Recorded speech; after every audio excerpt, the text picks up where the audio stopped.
painter here. I am part of this great project, Sonata 5.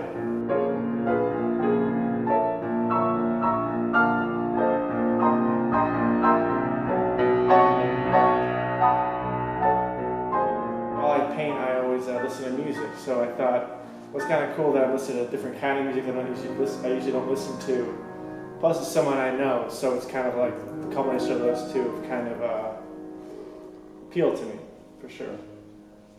Whenever I paint, I pick an album. It's a lot of jazz stuff. So basically, when I was asked to do the project, I listened to bits and pieces. Never like sat down and listened to the whole thing all the way through. Just different movements, different things on YouTube. And then when I painted, I got everything ready, all my supplies, and then I put the Sonata on number 5 and listened to all the movements at once while I painted. I'd like to think I'm fortunate when it comes to my palette because it comes super naturally. It kind of just works out for me, where composition is a bigger, more important to me. So I started out with a certain palette, and as the painting evolved and I listened to the music, it kind of changed and kind of like, so it wasn't direct thought. I just kind of painted and then I wiped stuff away and added different colors. So after listening to the Sonata, this is the palette that actually happened.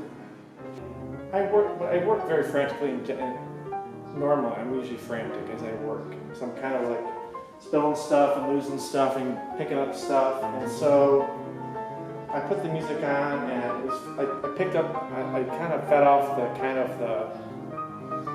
frenzy of the music. I kind of saw it was kind of frenzy-like, which I would heard rather. And I just kind of fed off it. And my state of mind at that time was very, I don't know if I was just drinking coffee or whatnot, but I just kind of like worked with the music. So I painted very quickly, and I'm happy with the product, but with this one, the second image that I used, the second painting, I'm more comfortable with it. I didn't feel rushed, I didn't feel pushed, or it just kind of happened. It's just like floating head, it's in a room, and it's kind of got like a cover over his head, kind of like a shelter, it's kind of sheltering itself. And while it's floating in this room, it's contained in the corner of the room where it's kind of serene, and the face is kind of stoic.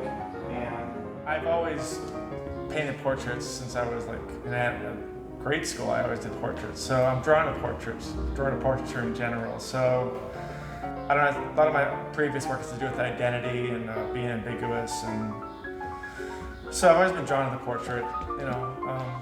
Yeah, always. So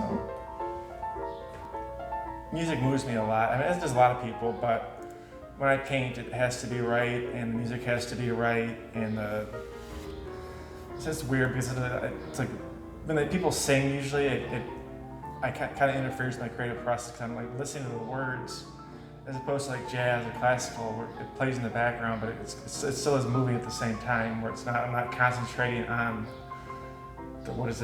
left brain. Is it left brain stuff? Yeah, left brain. So, in this piece, this is a repurposed piece. It was actually a commission. The only thing that was left was it was a face. So I repurposed the panel, and the only thing that's the same is the face, but I altered that too.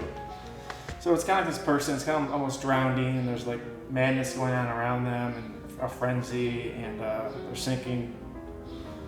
So I'm happy with it, but I was happy with this piece more. That piece I thought meant more to me than this one.